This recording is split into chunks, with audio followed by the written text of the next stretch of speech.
Năm tháng đó, tôi vì một ánh mắt mà rung động, vì một bóng hình mà vấn vương. Người ấy là ngoại lệ, là chấp niệm, là một người mà cả đời này không dám nhớ cũng chẳng thể quên. Chúng tôi không có một đoạn kết đẹp, cũng không có một lý do rõ ràng để rời xa nhau. Chỉ biết là từng chút một, chúng tôi buông tay nhau bằng im lặng. Tôi từng nghĩ thời gian sẽ làm tôi quên, sẽ làm mọi thứ nhạt đi, nhưng không. Có những người càng cố quên lại càng in sâu.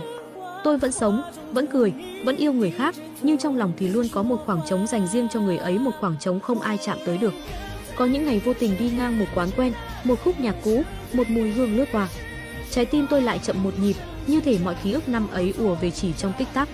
Tôi không biết người ấy có từng nhớ đến tôi không, nhưng tôi biết tôi đã từng rất thật lòng.